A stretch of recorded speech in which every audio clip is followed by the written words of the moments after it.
Hey, this is Ben, Seacrest from Accurate Fishing Products. We just did a blog on wind-ons, and what I wanted to do is show you basically how to tie a bimini and put a wind-on on. We've got people that love to read the blogs. We've got a big following on that, but we also have people that don't like to read so much, and I'm not saying that's bad, but we got a video for you this time. So I just got one of my 50s. I'm going to go through and tie a bimini with some 130 here, and I just want to show you how we tie the bimini.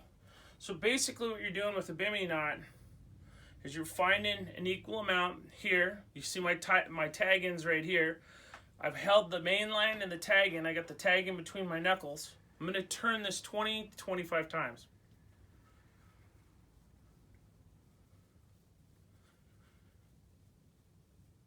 Okay, that's 20 right there, right? Then what I'm going to do is, you see my loop here? I'm going to put my loop over this post that's on the winding machine. So what I try to do here is I'm going to pull from my main line side here, from my tag side, and I'm going to hold this for a minute, and I'm going to take my finger and go to the loop.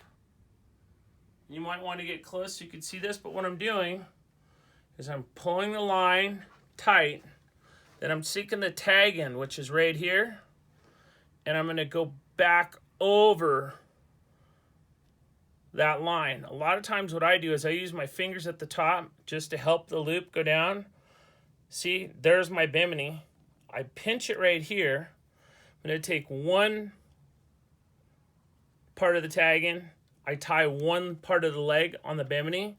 I'm going to go through and do the same here, right? Then what I do is I go 1, 2, cinch it down. And then a lot of times I just do one more half hitch to cinch it. I basically trim my bimini. This is how I trim it. I don't trim it too close. I've got enough there in case there's a problem with the knot or anything unraveling, but it's tight. The bimini's got to be tight. Now here, there's my bimini. See how my bimini's tied? Right here is a wind-on leader. This rubber on the wind-on leader will save your life, so you do not have to go through and pull the entire wind-on leader through the loops. So this is a loop from our 50. This is the loop from the wind-on leader. I stick the wind-on leader loop on top. I pass it through once. I pass it through twice. And I'll pass it through 3 times, okay? A lot of people do have their own variation. I like doing 3s. Most important thing here that I was looking at here, just to make sure that you guys are very, very aware of it, is everything has to be straight. All the lines have to be the same distance, everything. So that means that you might have to massage your knot a little bit. And when I say massage, you want to start pulling. And you can already see that this isn't going to be equal. So to get it equal, I sit there and play with the knot until I can get both sides of it equal. I pull slowly from each side. Now you can see the cat's paw in the middle there, right? Then what I'm going to do now is pull real tight, get the cat's paw on.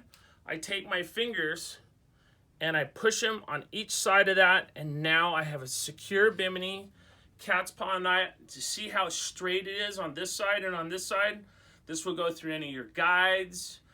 You'll have no problem at all, and this is super strong. This is double the strength of a normal one, of a normal line. So if you're going to use a wind-on leader, make sure you take the time and figure out how it's done. A lot of guys like serve knots. I don't like serve knots because I've had problems with them, and I'm not good at tying them, but I've never had a problem with the bimini. So for the next trip that you're going big game fishing, make sure that you go through, learn your biminis, tie your own biminis, man. It's good. You'll have a good time. Thanks. Appreciate the support.